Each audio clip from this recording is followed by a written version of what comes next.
Welcome class on Kitchen 101, where we teach you how to think like a chef, how to cook, not what to cook, giving you the knowledge and comfort you need to make and modify recipes to fit your chosen way of eating and lifestyle. Today we're going to talk about flavoring and bottling your own kombucha. So grab a pen, paper, and a bunch of funnels because I'm Professor Kitchen and class is in session.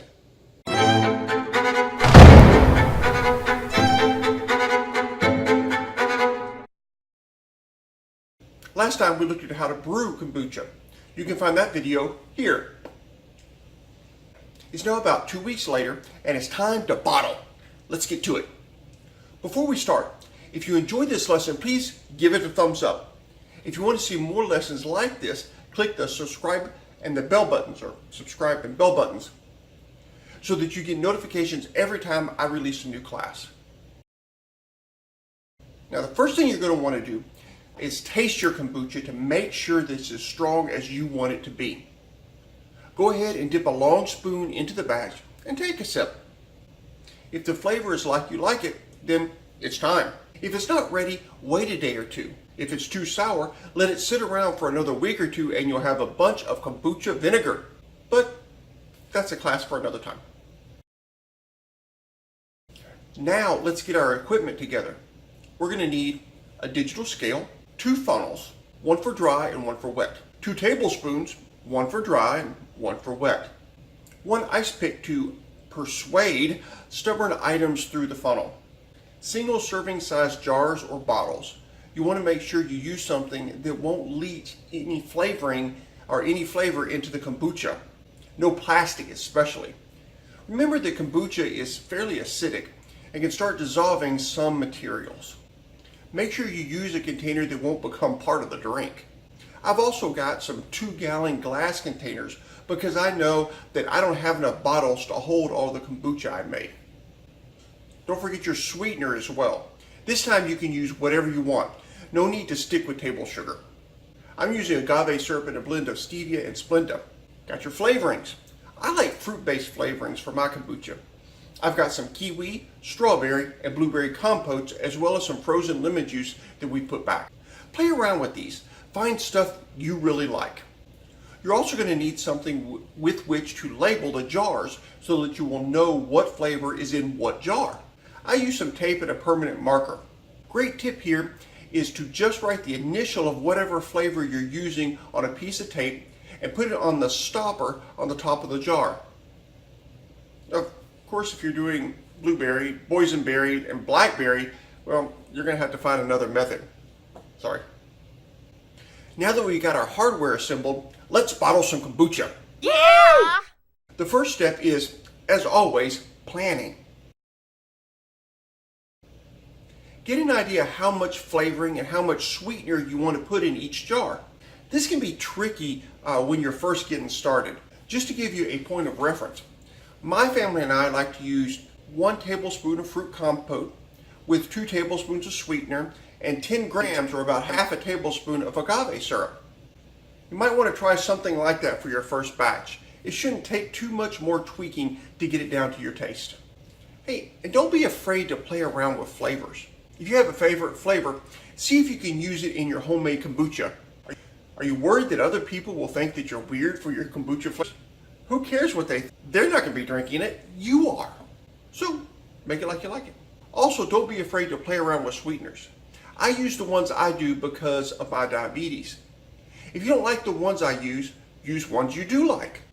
I am quite sure that swapping out the agave syrup in my recipe with honey would be excellent. Also, make sure you've got enough room on your countertops to do what you need to do. You're going to need quite a bit of space. Go ahead and clean off space around your sink as well. You're going to want to do the actual pouring of the kombucha over the sink. Well, that is, unless you got a thing for cleaning up really slippery spills. If that's the case, pour wherever you like. Now that you got your plan and space prepped, let's get our hands dirty. Take one of your bottles and put your wet funnel on top of it. Now, scoop in the compote.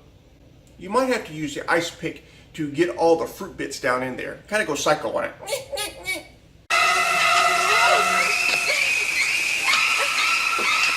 Now let's add the sweetener.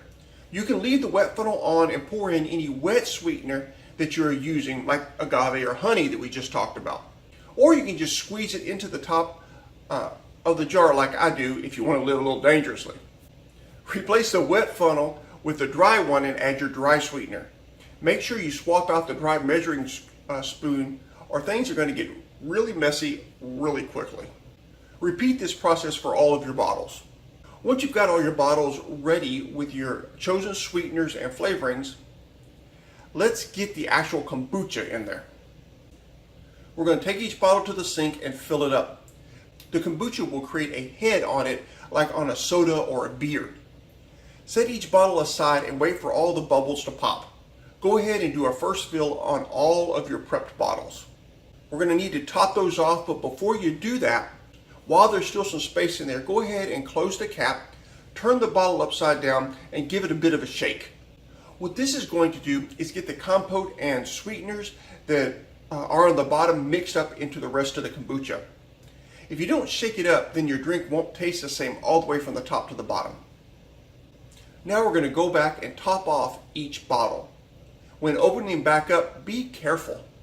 Like a soda, you've created some pressure by shaking that bottle. It shouldn't explode like a soda does, but it may spit at you a bit. Now you're going to want to get them as full as you possibly can. I do like to leave about a centimeter or so at the top of the bottle so that I can give it another shake right before I put it into the ice box. If you don't have a cool spout on your brewing container like I do, then you're going to need to either pour it in or get a ladle and spoon it in. Reuse your wet funnel to make this job a lot easier. Now that you've got the flavor, sweetener, and kombucha all in your bottle, go ahead and put the cap back on. Grab a clean rag or hand towel, rinse the bottle off under the tap and dry it off with the towel. Even if you didn't mean to, you have gotten some kombucha on the outside of some of those bottles. That stuff is sweet and sticky. It will attract ants and other undesirable critters into your house. So let's get it all cleaned off. Okay, that's a pretty nice haul. Here's where the second fermentation comes into play. In the bottling process, you've gotten most of the fizz out of your awesome kombucha. We need to get that back into it. Take your bottles and put them back into a warm, dark place for a couple of days. This will give the bacteria and yeast in your kombucha a little time to make things all bubbly again. Big warning here.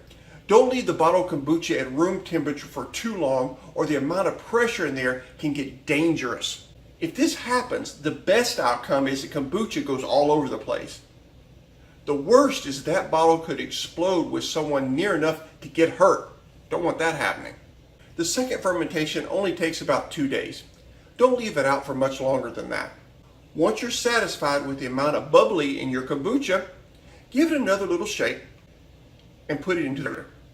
This is so it'll cool down and be nice and frosty. Do not put it in the freezer, no matter what. Remember that water expands when it freezes. If you put your bottles into the freezer, you're going to end up with a kombucha-strewn Hoth ice cave. Give your homemade awesomeness time to cool down and enjoy your beverage. What is your favorite kombucha flavor? Let me know down in the comments. That's the lesson for today, class. Be sure and come back every Wednesday and Saturday for new classes. I hope you all have a great week. God bless. Class dismissed.